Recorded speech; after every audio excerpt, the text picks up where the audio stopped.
Welcome back to the Football Fitness Federation podcast. This is episode 111, and I'm delighted to be joined on the podcast today by Schalke S&C coach Michael Schwerhoff. Michael, how are you?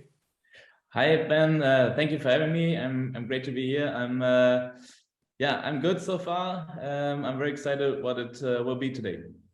Perfect. No, it's great to have you on. So thank you for freeing up some time. I know we're going to cover a few different topics, but I always like to start in the same place on the podcast, and that is about you and your career so far. Okay. So can you give us a little bit of a breakdown on the career, where you started and also up to the current role? Yeah, my career is not that straight as many other S&C coaches maybe do. I started in 2012 with my studies in physiotherapy, and even did my bachelor degrees, and even worked as a physiotherapist for a few years. And then in 2017, I started in Cologne with my master studies in exercise science and coaching. And in 2019, then I had a kind of internship at Schalke, and was very grateful for me because at that point they had not that much guys in the coaching staff and in the S&C department.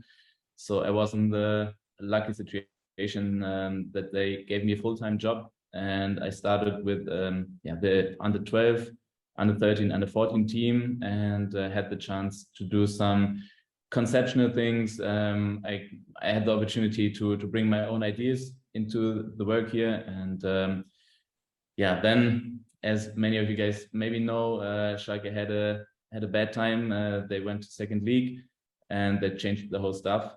So I had the chance to join the professional team for 1 year as a rehab and prehab coach. And we did the thing not many guys even thought about. So we went up back to the first league, and after that year, I was very, very happy to do this. But I noticed that my profession is in S&C training and not really in the rehab and prayer thing. So I got the opportunity from the club to be athletic coach or S&C coach for the highest youth teams in the academy, and I'm very happy to be here now. And I can do my things. I can try a lot of things. I work with the young guys who are still motivated, and they are at top level in their age class. So you've had quite a bit of experience, Michael, working right through different ages, because I think you mentioned under 12 before, you've mentioned first team, you mentioned sort of top end of academy. Was it always the intention to work with the age groups that you're working with now, or does that just sort of come from experience? Yeah, I think it's an unusual way that I've taken, because usually you start in the younger age groups and you have to show that you're doing great and that you're motivated and that you can do a lot of work, and then time by time you go up to the older age groups, and I think that's the normal way. And then after a few years, maybe when you've over a period of time shown that you can do great work and that you have good content, then maybe you have the chance to go to the professional team. I know that this is for me very lucky, and I was there after a very short time. So it was not always the intention to be in the first team after 2 years of academy. I'm happy to be here now and do my things. And in mid to long term, I hope to be back in the professional team again, or at any professional team. But at least I'm here to gain some experience and try to do the best with the guys and bring them on the next level physically. And with that experience at first team level, but then also looking back to sort of the under 12s and the academy, when you're working with the players that you're working with now, it's probably quite reflective for you, and you've probably taken a lot away from the different age groups that you've worked with. So what have been some of the biggest lessons from you from getting exposure to these different ages of players?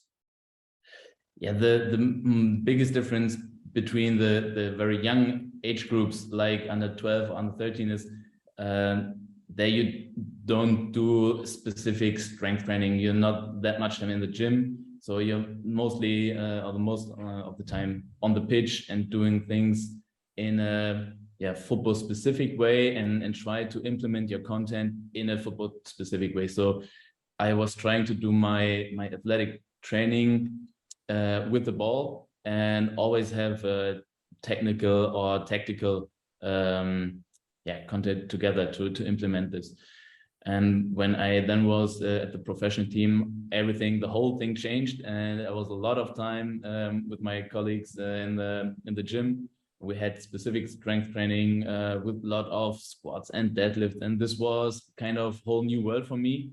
And these experiences were very, very good for me. And so now I combine it with my under 17 team and under 16, and try to implement both experiences I got, and mix it up. So give the players the best I can give them. Yeah, I'm really intrigued to get into your philosophy and how you go about preparing players for the demands of the first team. So I was going to start with, you mentioned before about going into the club, and I know it was in the lower age groups, but having a bit of like a clean slate and being able to put your stamp on the program. Mm-hmm. How would you sort of define your approach? Like, what are some of the key things that you've brought to the program, and key things you feel that players need to be prepared for game day? Yeah.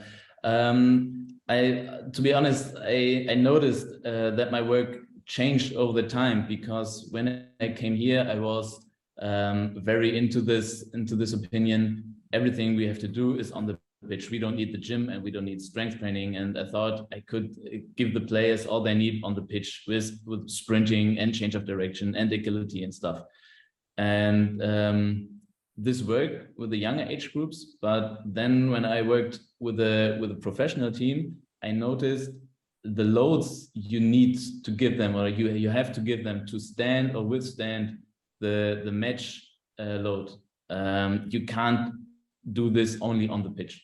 So I was overthinking it, and I noticed that I had to do gym work with them and give them high loads. And then I noticed the combination of it is from my perspective the best way to come, because you can always do on the pitch a lot with change of direction, agility, sprinting, and these are always kind of performance things to give the players.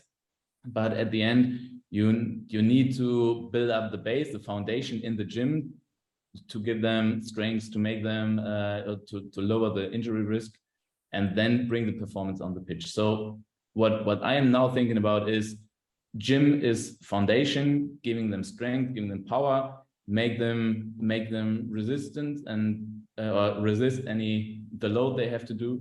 And then at the end on the pitch, you do the sport specific part and give them everything they need on match day. And you mentioned about how maybe your mindset has changed, or your thought pattern has changed around the importance of the gym work. Yeah. Where did that come from initially? Where was the thought process of, I can get everything done on the pitch, and what sort of sparked that change to the importance of gym work?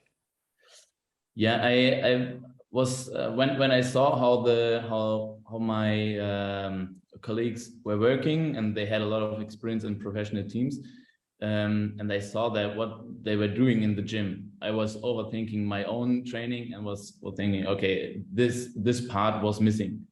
And then I tried to understand it. I did a lot of research and read a lot of books and studies, and then I noticed tendon stiffness or muscle strength and all these physiological parts. These are so important and only to do in the gym work. So this was the main point where I overthought my own work, my own training. So now I try to, this was the moment when I thought, okay, I have to change something in my own work. Brilliant. And the other thing I was going to ask is, obviously you're dealing with a lot of different positional demands within a squad. and also then different types of players within that squad as well, and different ways of playing. How does that impact what you do in terms of the gym? I'm talking about the gym work now. How does that impact the work that you do in the gym? Yeah, this is about the time that the coach give me. So my first thought, or my first goal is to keep the whole squad on a certain level. And then I try to do specific things because, as you mentioned, the different positions have different demands.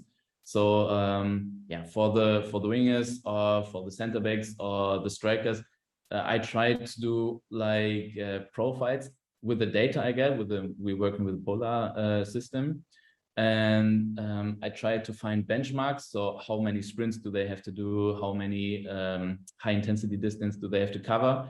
And then I try to implement that in my training. But to be honest, this is not possible every week in the training. So maybe you have different work days where you or weekdays where you have your matches, and then the coaches have maybe another idea than me. And as an S&C coach, you're like a consultant, but you have not the main responsibility. So if the coach gives me the time to do this, it's fine, and I will implement it. But maybe, unfortunately, it's not every week possible to do this. And you said about trying to get players up to like a standard, and then you can individualize from that. So can you break that down a little bit more? What would that look like? Is that achieving certain lifts, certain weights, certain percentage of body weight? Like how does that actually look? Yeah, the problem is that at Schalke we had the last years not that consistent S&C training. So the players we have here right now are not very experienced in doing lifts and squats and stuff. So my goal right now is to bring them on a technical level so they can do clean movements and have clean movement patterns. And we started with strength endurance, so low weights, but clean movements. And right now, so in the next 2 or 3 weeks, it's time for me to load up and let them lift with more weights. And this is the experience I'm trying to find now.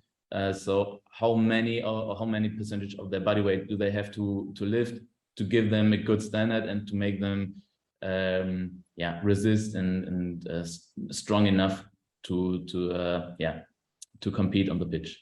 So this is my way now, that I've tried to find benchmarks and say, okay, at this point you're strong enough, and then we can individualize.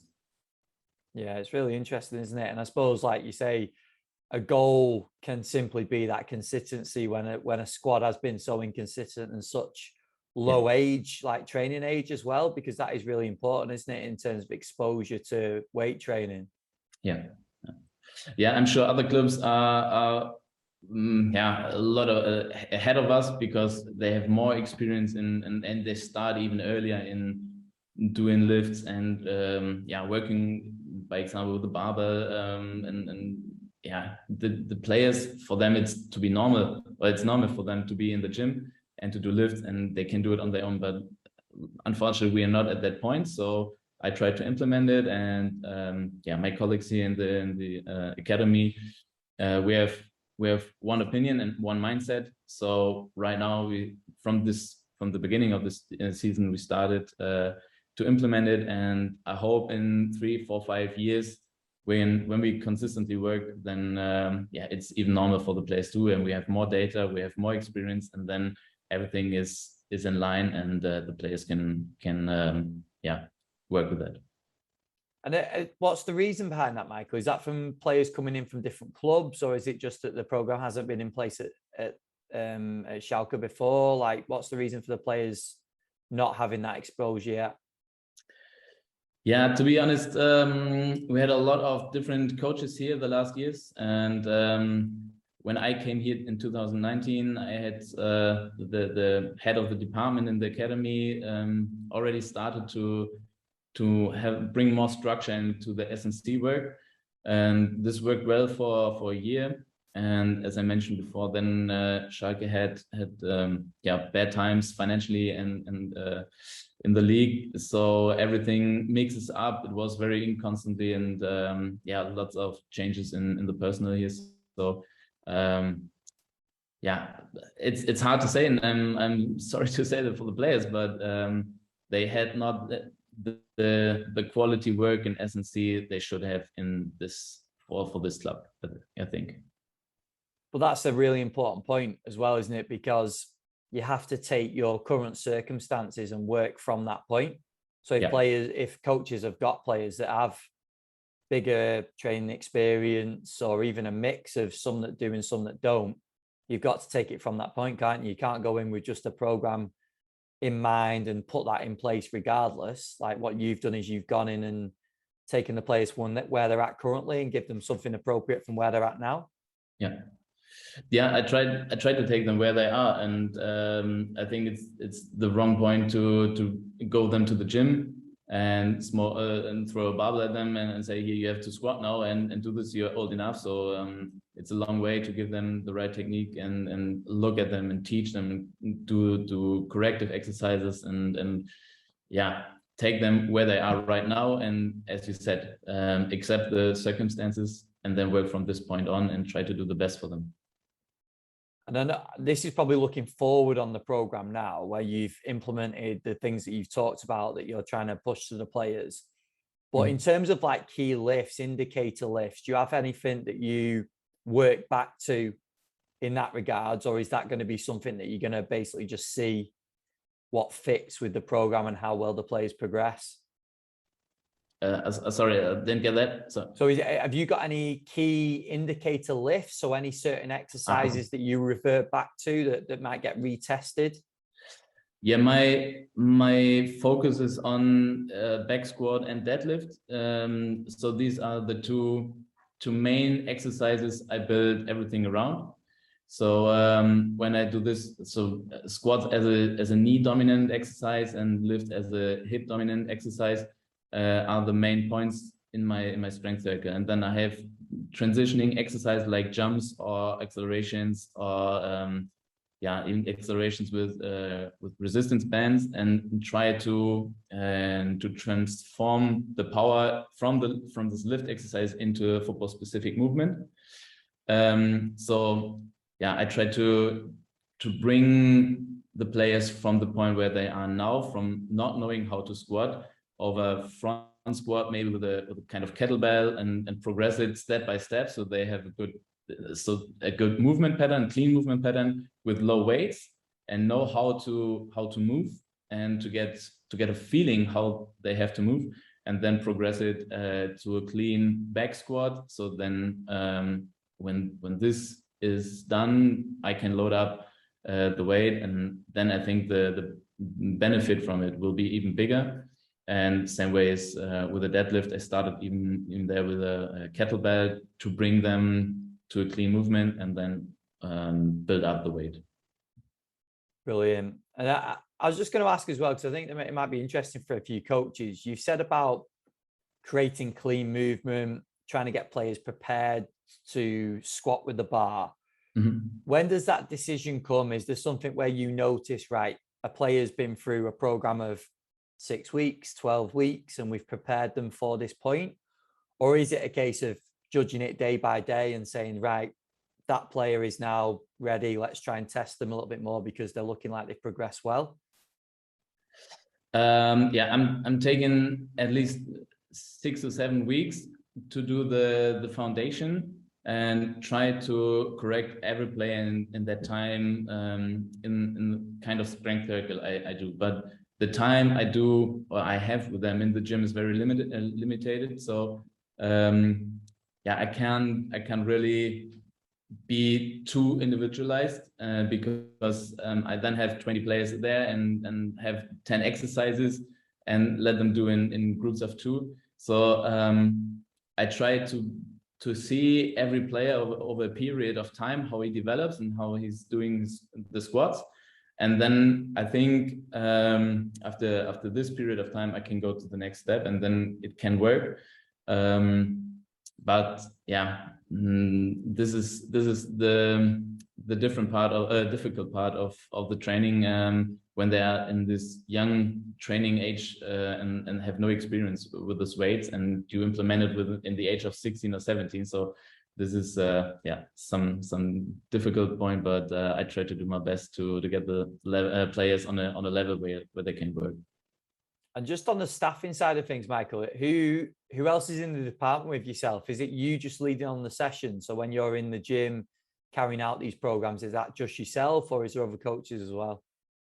Yeah, the other coaches are in the gym with me. I'm responsible for what we're doing. So I'm giving the exercises. I'm saying how long or how many reps and sets. But the other coaches are inside the gym too and help me to correct players and give them instructions. And this really helps me. So this is a point. If I would be the only one in the gym during the session, I think the focus would not be there. But the chef coach or the head coach is with me in the gym, and so I think the focus of the players is more on point. So they see, okay, the head coach is even here and is interested how I do this, and I have to give 100% so that he sees I'm full on point. I've had a lot of people mention that on the podcast before, where that creates a whole different buy-in, doesn't it, for players when there's coaches even in the room, not even necessarily joining the session, but just being in the room can create a different culture, can't it, in terms of especially being in the gym?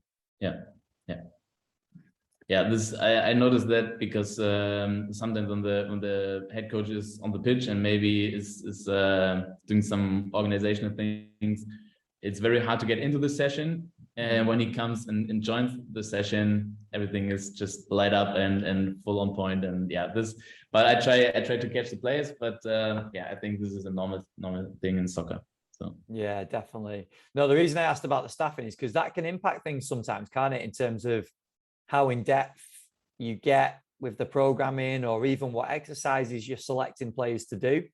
Because if it's just yourself with a squad of 20, the programming can be very different to having 3 other coaches with you, couldn't it? Like that can determine what exercises we use, and have an impact on the program essentially. Yeah, absolutely. And I think another point which is influencing this is the age of the players. When I worked with the professionals last year, they all knew why they are doing this, because they were in professional team. They are earning their money with it, and these guys with now 15, 16 years old, they don't have the mindset to see I need to give my very best to come to the next step or to do the next step. And this is maybe a little bit different in the things around the whole day of them. So like school, like family, like maybe girlfriends or whatever, distracting them. And so it's completely different kind of work with academy players or with professionals. Yeah, brilliant. And again, looking forward on the program, I was going to ask about whether you have any sort of strength standards as well, or whether this is just going to be developed over time. So is there a place that you want a player to get to?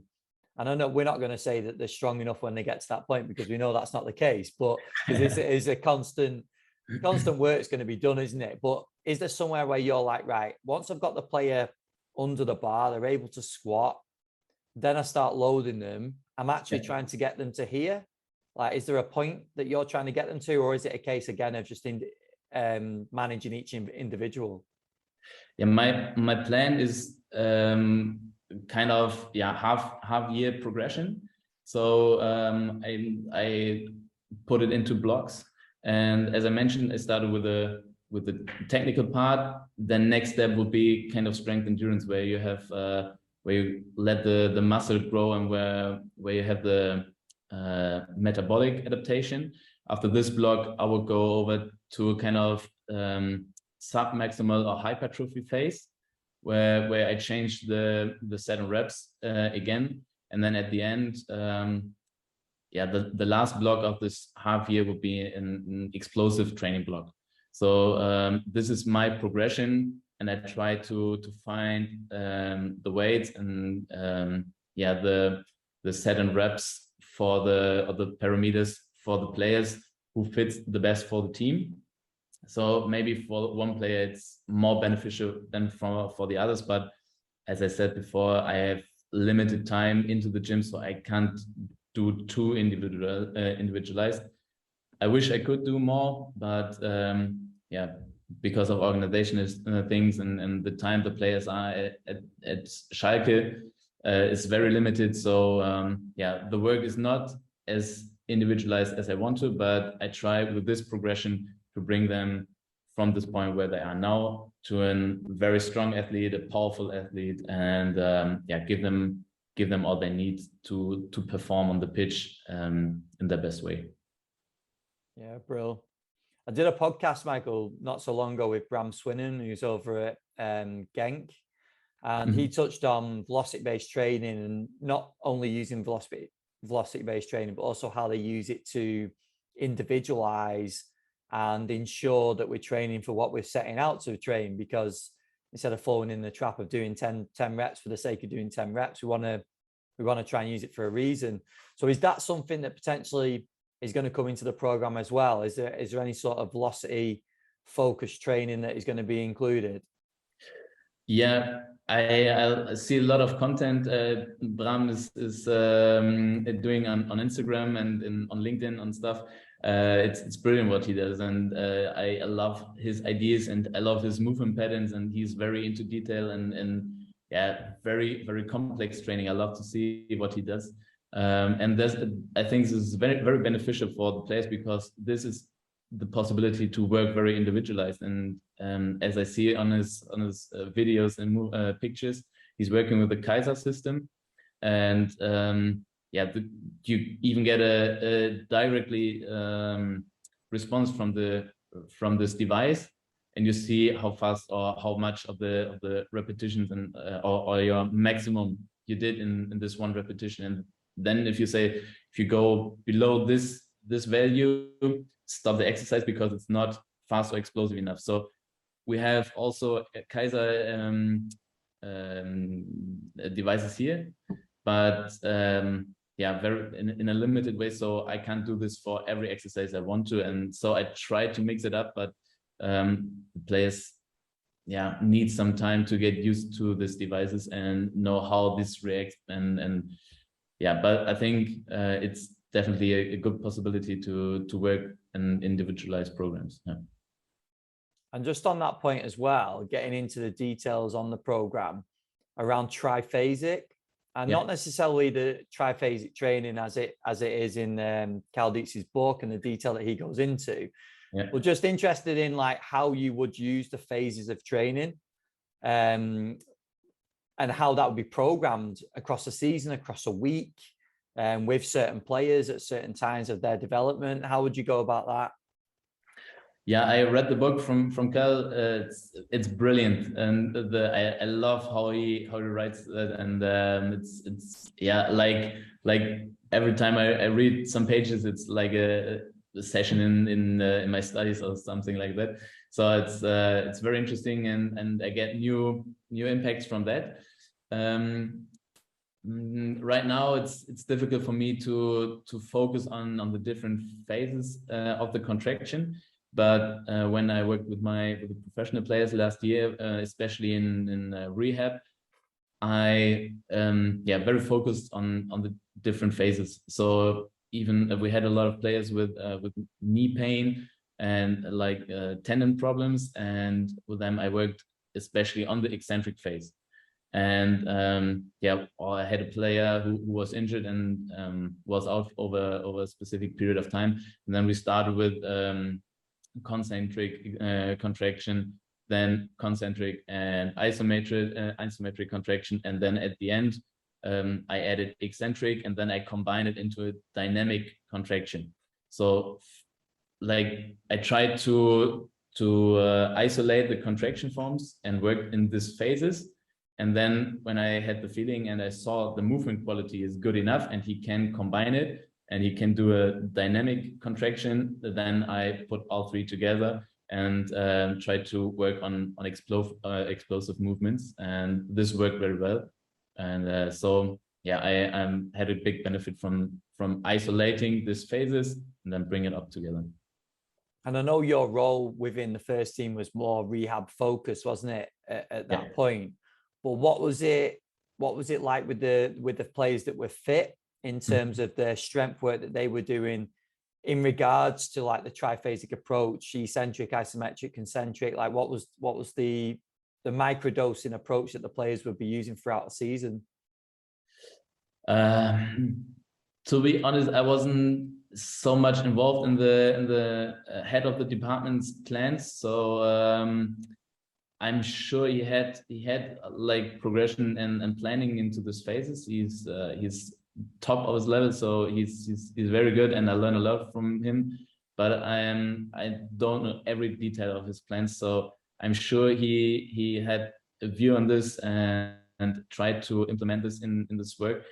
But right now I can't remember if there was special phases where he focused on one of each of the phases, or yeah. So when I read the book and I thought about the training sessions we had with the pro team, I remember some things I learned and read in the book.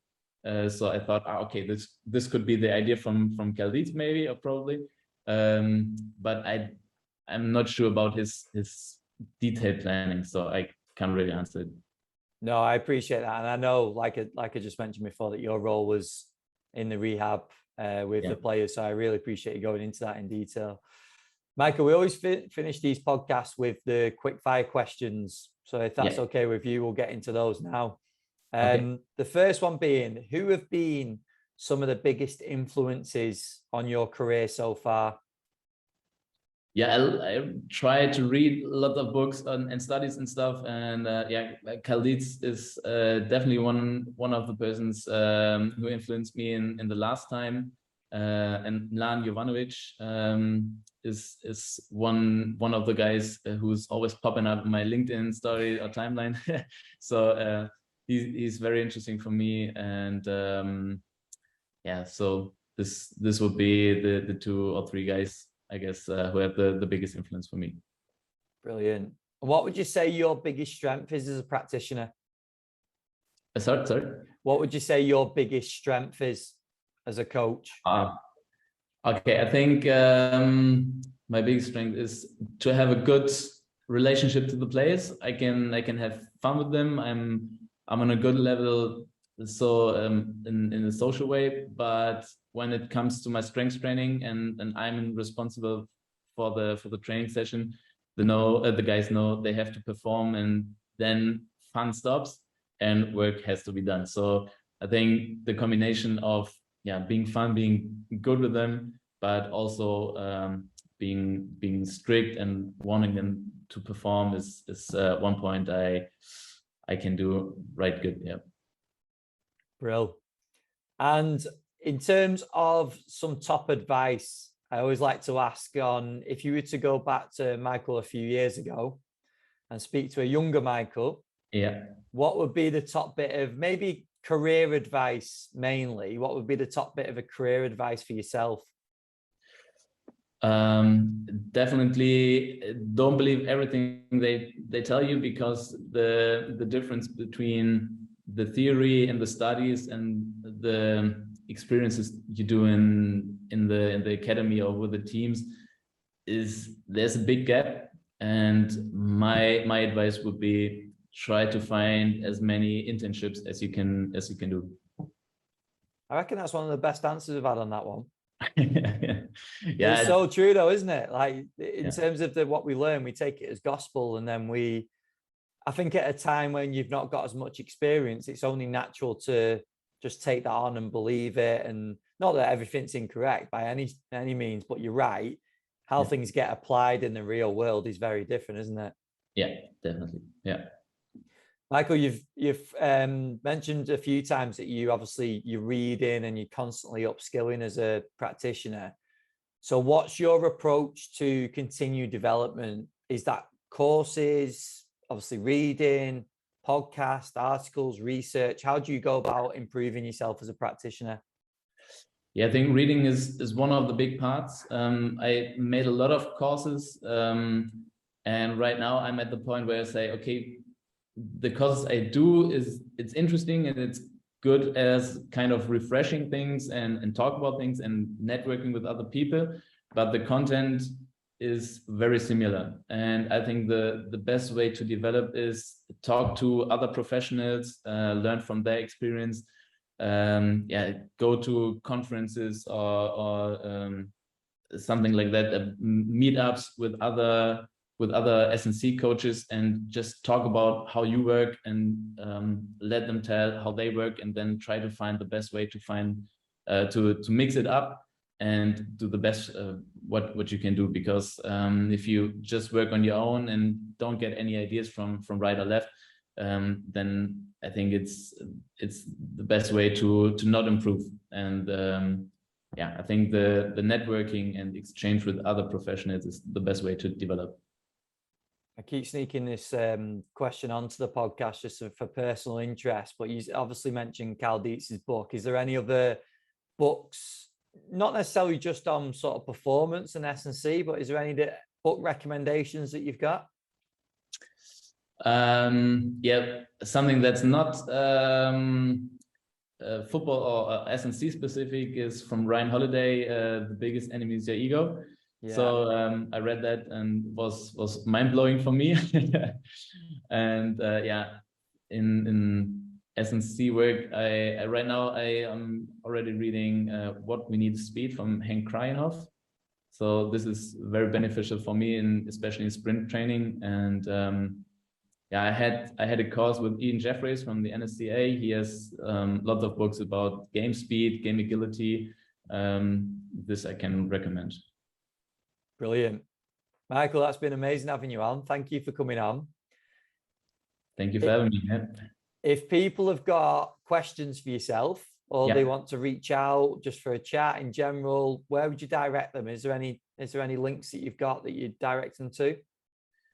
LinkedIn is always a possibility to reach out, and I think this would be the easiest way, and they can always contact me, and I'm always happy if I can share with other guys, and as I said before, exchange and talk with them. Brilliant. Michael, thank you very much for your time, even easy for me to say, and best of luck for the rest of the season as well.